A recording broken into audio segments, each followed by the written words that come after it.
মহান সৃষ্টিকর্তা আমাদের সবার মঙ্গল করুক। ভিপি নূর রক্তাক্ত হয়েছে, এটি মাত্র শুরু। 5ই আগস্টের যারা বিপ্লবী নেতা একে একে টার্গেট করা হচ্ছে এবং আমার ধারণা প্রত্যেকে টার্গেট করে করে হত্যা করা হবে বা আক্রমণ করে তাদের বিরুদ্ধে বিভিন্ন উস্কানিমূলক বক্তব্য দিয়ে বিতর্কিত করার চেষ্টা করা হবে। ভিপি নূরের এই অনাকাঙ্ক্ষিত ঘটনায় আমরা তীব্র নিন্দা জানাচ্ছি। আজকে আমাদেরকে আবার ঐক্যবদ্ধ হওয়ার সময় এসেছে। প্রায় 2000 তরুণ দামাল ছেলের রক্তের বিনিময়ে আমরা যে কথা বলার স্বাধীনতা পেয়েছি, প্রবাসীদের মন প্রাণ দিয়ে তারা রেমিটেন্স দিয়ে গত 1 বছর আমাদের অর্থনীতিকে স্থিতিশীল করেছে এবং এর আগে রেমিটেন্স না দিয়ে এই আন্দোলনকে বেগবান করার জন্য প্রবাসীদের ভূমিকা অনস্বীকার্য।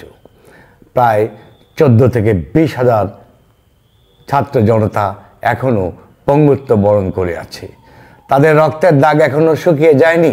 তার মধ্যেই আবার এই 5ই আগস্টের নেতার মধ্যে একজনের রক্ত ঝরল প্রকাশ্যে। আমরা অন ক্যামেরায় দেখেছি, এটি কিসের আলামত? এ ব্যাপারে আমি মনে করি পরম করুণাময় আল্লাহ যা করেন ভালোর জন্য করেন।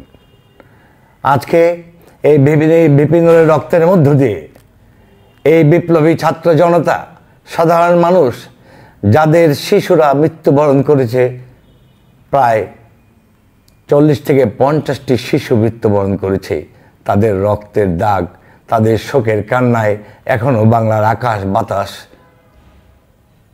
মোহরিত হচ্ছে।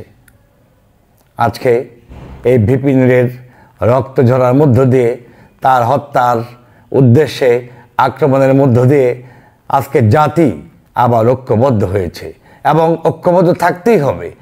যদি আজকে এই বিপ্লবের নেতারা, ছাত্র জনতা, সর্বস্তরের মানুষ যেভাবে ঐক্যবদ্ধ হয়েছিল, সেই ঐক্যবদ্ধ আবার হতে হবে, যাতে এই গণতান্ত্রিক অধিকার আমরা যে ফিরে পেয়েছি, কথা বলার অধিকার ফিরে পেয়েছি, এটি যেন আর কেউ, কোনো ফ্যাসিস্টরা ভুলণ্ঠিত করতে না পারে।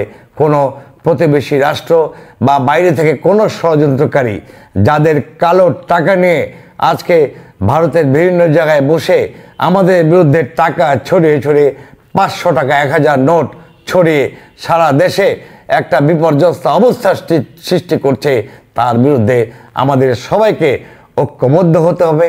আজকে আমাদের খেয়াল রাখতে হবে, বিএনপির হাজার হাজার লক্ষ লক্ষ কর্মীর বিরুদ্ধে মামলা হয়েছে, জামাতে ইসলামের বহু নেতার বিরুদ্ধে মামলা হয়েছে, অনেককে ফাঁসির কাছে ঝুলিয়ে হত্যা করেছে, আর পাখির মতো গুলি করে করে আমাদের সন্তানদের হত্যা করা হয়েছে। যারা হত্যা করেছে তারা কোনোভাবেই এই বাংলার বুকে যেন আর ফিরে আসতে না পারে। তাই আজকে ভিপি নূরের রক্তের মধ্য দিয়ে আমাদের জাতিকে আবার ঐক্যবদ্ধ হতে হবে এবং ভালো মানুষকে রাজনীতিতে নিয়ে আসতে হবে। সবাইকে ধন্যবাদ। আল্লাহ হাফেজ।